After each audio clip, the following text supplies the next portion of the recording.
દોસ્તો, આ છે ઉપલીપાળ પરનું શ્રી રઘુનાથજી મંદિર. આ રઘુનાથજી મંદિર એક ઐતિહાસિક મહત્ત્વ ધરાવે છે અને હમીરસર સાથે આને ખાસ નાતો છે.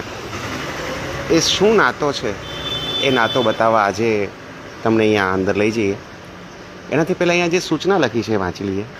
આથી ભુજ શહેરની જાહેર જનતાને જણાવવાનું કે ભગવાન રઘુનાથજીના પવિત્ર આરામાં કોઈએ પણ મૂર્તિ, ફોટા, માળા, ફુલહાર, પિંડ તેમજ કોઈપણ જાતનો કચરો પાણીમાં નાખવો નહીં.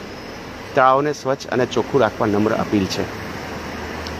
આશા છે નાગરિકો આ સૂચનાનું પાલન કરશે. દરમિયાનમાં તમે આ જોઈ શકો છો કે આ રાજાશાહી દરવાજો છે જે હજી પણ રાજાશાહી જમાનાની ચાડી ખાય છે.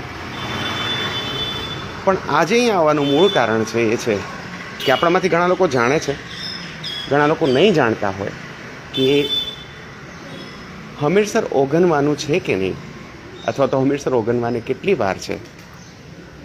એ જો આપણે શહેરમાંથી જાણવું હોય, આપણે ઓગન પાસે તો જઈને જાણી જ શકીએ છીએ, પણ ઓગન અહીંયાથી ખાસો દૂર છે, લગભગ 1-1.5 કિલોમીટર જેટલો દૂર હશે.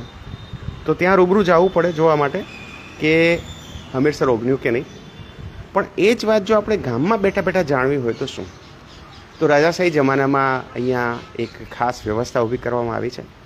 આપણામાંથી ઘણા લોકો એ જાણતા હશે કે રઘુનાથજીના આરામાં હાથી બેસાડવામાં આવ્યા છે. અહીંયા જોઈ શકો છો કે હાથી ઉપર કબૂતરો બેસી રહ્યા છે. ઝૂમ કરીને બતાવીએ તમને.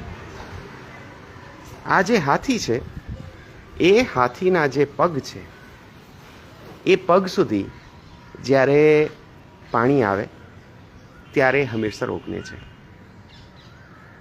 તો દોસ્તો, જ્યારે પણ પહેલાં ખૂબ વરસાદ થતો, હમીરસરમાં પાણી ચાલુ રહેતું, ત્યારે નાગરિકો શહેરમાંથી જો જાણવા માગે કે ઓગનવાને કેટલી વાર છે તો એ રઘુનાથજીના આરે આવતા. ઓગન જવાની એમને જરૂર નહોતી. અને જ્યારે હાથીના પગ સુધી પાણીનું સ્તર આવી જાય ત્યારે હમીરસર ઓગન્યું છે એવું કહેવાય.